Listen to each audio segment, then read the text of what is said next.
মুসলমান শহীদ হয় সেখানে ইসলাম পড়ে না, প্রতি ফোঁটা শহীদের রক্ত থেকে নতুন মুজাহিদের জন্ম হয়।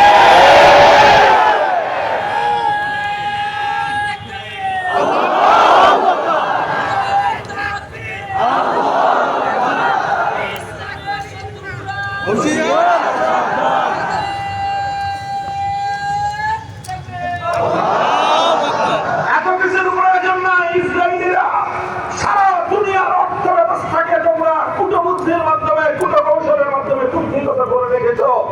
একটা ব্যাংক প্রতিষ্ঠা করে দেখাও ইহুদি ধর্মের নিয়ম অনুযায়ী ব্যাংকটা পরিচালিত হয়। পারবে না, ইহুদি পারবে না, খ্রিস্টান পারবে না, বৌদ্ধ হিন্দু কারো পক্ষে সম্ভব নয়। কারণ ব্যাংকিং ব্যবস্থা এটা আধুনিক যুগের একটা ব্যবস্থা। আধুনিক যুগের এই ব্যবস্থার কথা অন্য কোন ধর্মের মধ্যে নাই। যদি আপনি বলেন ইহুদিন ইসলামের কাছে কি আছে, শুনে যান আমার ইসলামের জবাব। ইসলাম এই ব্যাংকিং ব্যবস্থা সম্পর্কে বিশ্বকে কি জবাব দিবে, কি প্রতি উত্তর দিবে, সেই জবাব দেওয়ার জন্য 2025 সাল পর্যন্ত আমাদের অপেক্ষা করতে হয়নি। বরং আজ থেকে প্রায় 75 বছর আগে, 65 বছর আগে 1960-এর দশকে সারা দুনিয়ার সামনে কোরআন সুন্নাহ ভিত্তিক, শরিয়া ভিত্তিক ইসলামী ব্যাংকিং ব্যবস্থা, এটা শুধুমাত্র আজকে থিওরি নয়, বরং সারা দুনিয়ার জাতি ধর্ম বর্ণ নির্বিশেষে 700 কোটি মানুষের অর্থনৈতিক নিরাপত্তা দেওয়ার দায়িত্ব ইসলামী ব্যাংকিং গুলো গ্রহণ করে।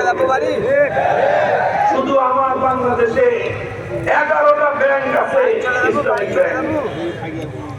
তার মধ্যে গোটা বাংলাদেশ, এই ফ্যাসিবাদ পরবর্তী বাংলাদেশ, হাসিনা রেজিম গোটা বাংলাদেশের অর্থ ব্যবস্থাকে তার দাদার কাছে সে খোকলা করে, তালাবিহীন ঝুরি করে বাংলাদেশ থেকে সমস্ত সম্পত্তি পাচার করেছে বাংলাদেশে।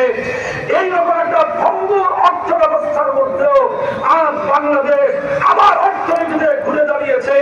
এই ক্ষেত্রে অন্যতম অবদান বাংলাদেশের ইসলামী ব্যাংকের। খবর নেন বিগত 4 বছরে বাংলাদেশে সবচেয়ে রেমিটেন্স কোন ব্যাংকের মাধ্যমে বাংলাদেশে এসেছে? জবাব হবে ইসলামী ব্যাংক। মানুষের অর্থনৈতিক নিরাপত্তা কোন ব্যাংক সবচেয়ে বেশি দিয়েছে? Islamic bank. এই ইসলামী ব্যাংক শুধু মুসলমানদের অ্যাকাউন্ট করে না, ইসলামী ব্যাংক শুধু মুসলমানদের কাছে বিনিয়োগ করে না, ইসলামী ব্যাংকে অ্যাকাউন্ট করে হিন্দুরা উপকৃত হচ্ছে, ইসলামী ব্যাংকে অ্যাকাউন্ট করে বৌদ্ধ খ্রিস্টানরা উপকৃত হচ্ছে।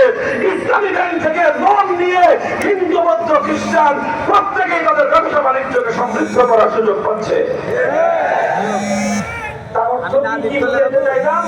বুঝাইতে চাই অন্য কোন ধর্ম অনুযায়ী একটা ব্যাংক চালানো আজকে সম্ভব নয়, রাষ্ট্র চালানো তো দূরের কথা। আলহামদুলিল্লাহ।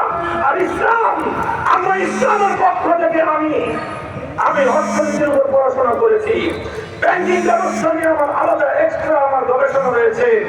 আমরা ঘোষণা করতে পারি, ওপেন চ্যালেঞ্জ করতে পারি, সারা দুনিয়ার আজকে সুদ ভিত্তিক কনভেনশনাল ব্যাংকিং ব্যবস্থার চেয়েও ইসলামী শরিয়া ভিত্তিক ব্যাংকিং ব্যবস্থা দুনিয়ার মানুষের অর্থনৈতিক নিরাপত্তা দেওয়ার ক্ষেত্রে 1000 গুণ বেশি নিরাপদ।